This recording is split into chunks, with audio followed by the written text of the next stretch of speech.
other side of the mirror. It was a sunny morning in suburban Denver when Eric Davis kissed his wife, Laura, on the forehead and left for work.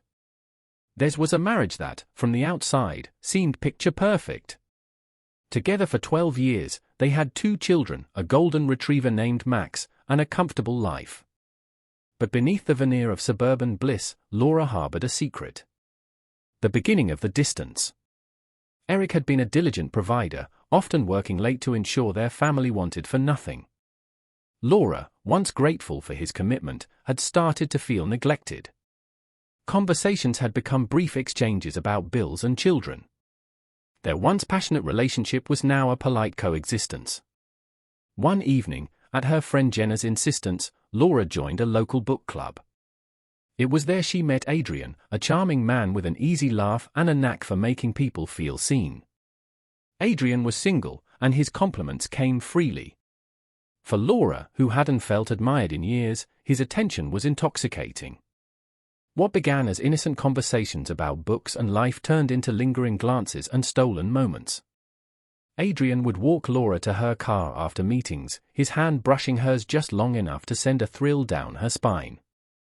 She told herself it was harmless, after all, everyone needs a friend. But one rainy evening, as they said goodbye, Adrian leaned in and kissed her. Laura hesitated, then kissed him back. That moment changed everything.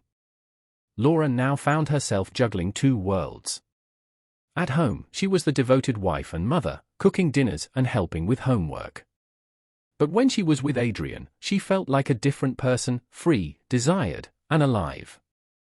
She'd watch Eric playing with their children, oblivious to her betrayal, and feel a crushing sense of shame. But each time she resolved to end things with Adrian, the pull of his attention drew her back. Eric wasn't blind to the changes in Laura. She seemed distracted, often glued to her phone, smiling at texts she wouldn't explain.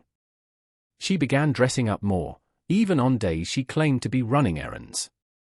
One Saturday, while Laura was out, Eric noticed her laptop open on the kitchen counter. A chat window was still active, and curiosity got the better of him. What he read confirmed his worst fears, intimate messages between Laura and someone named Adrian. Eric's heart sank. He closed the laptop, his mind racing.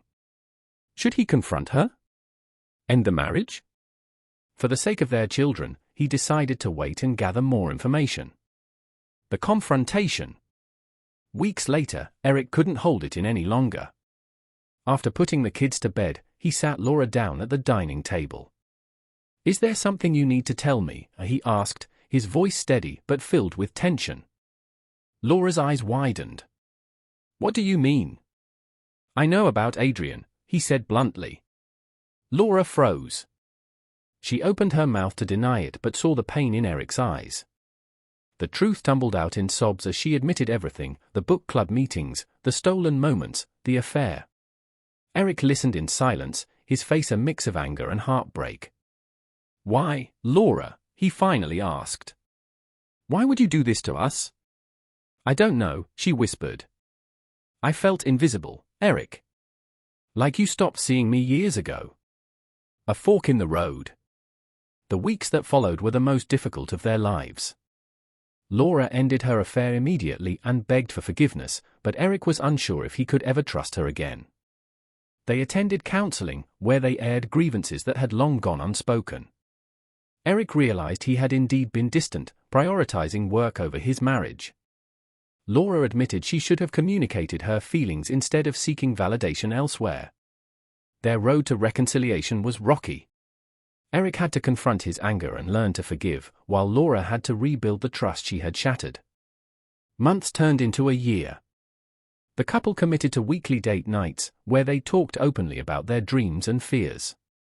They rediscovered what had drawn them together in the first place, their shared sense of humor, their love for their children, and the quiet comfort of each other's presence. While the scars of betrayal never fully faded, they became a reminder of how fragile yet resilient love can be. The lesson. Laura and Eric's story is not unique. It's a testament to the complexities of human relationships, the need for communication, the danger of neglect, and the possibility of redemption. They learned that love is not just a feeling but a choice, one they had to make every day. In the end, their marriage was stronger, not because the affair was forgotten, but because they had faced it together and come out the other side.